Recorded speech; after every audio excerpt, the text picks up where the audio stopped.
Jeste li ikad stavili koru mandarine u mlinac? Sigurno vam je ideja čudna i pitate se pa zašto bih to uradio. U ovom kratkom videu ću vam otkriti nevjerovatno korisne stvari, stoga svakako ostanite do kraja videa. Siguran sam da većina od vas koji jedete mandarinu bacite koru u smeće, ali nakon ovog videa vam garantiram da ju nikad više nećete baciti. Za ovu metodu najbolje je koristiti mandarine iz organskog uzgoja bez pesticida, ali ako ih nemate, dobro ih operite. Nakon što ste ogulili mandarine, ostavite kore da se osuše na suncu ili sobnoj temperaturi. Već kroz dan, dva kora će biti potpuno suha i tvrda.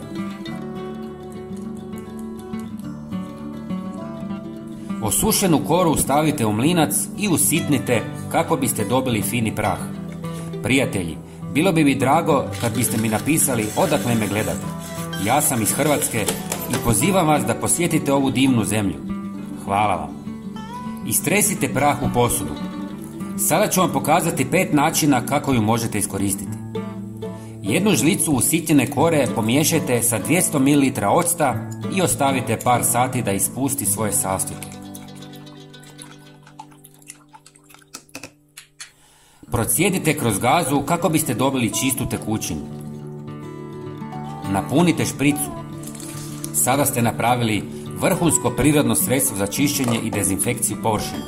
Kiselina iz mandarine pomaže u čišćenju masnih mrlja i tvrdokornih nečistoća, a u kombinaciji s octom savršeno čisti i dezinficira površinu. Zatim jednu žlicu usitnjene kore stavite u WC papir ili salvetu i zavežite gumicom.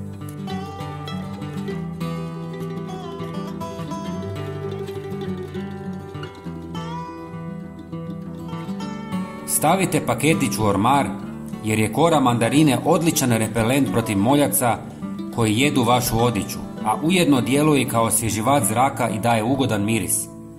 Osim toga, ovaj prah odbija i mrave.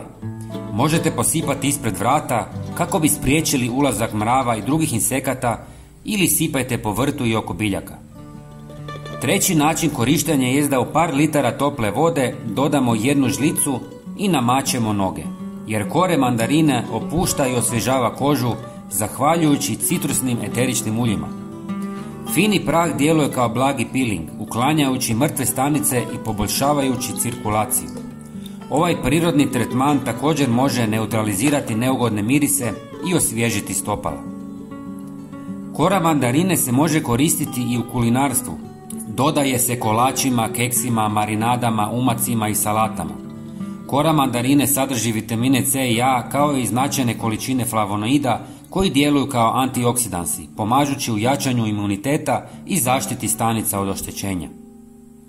Ako ju pomiješate sa malo maslinovog ulja, dobit ćete fantastičan prirodni peeling za kožu koji nježno uklanja mrtve stanice, ostavljajući je glatkom i osvježenom.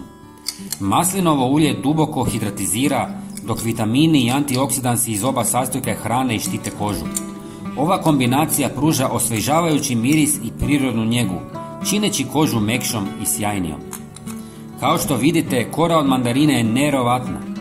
Prijatelji, svakako podijelite ovaj video sa svojim poznanicima kako bi i njima pomogli. Hvala vam. Pozdrav!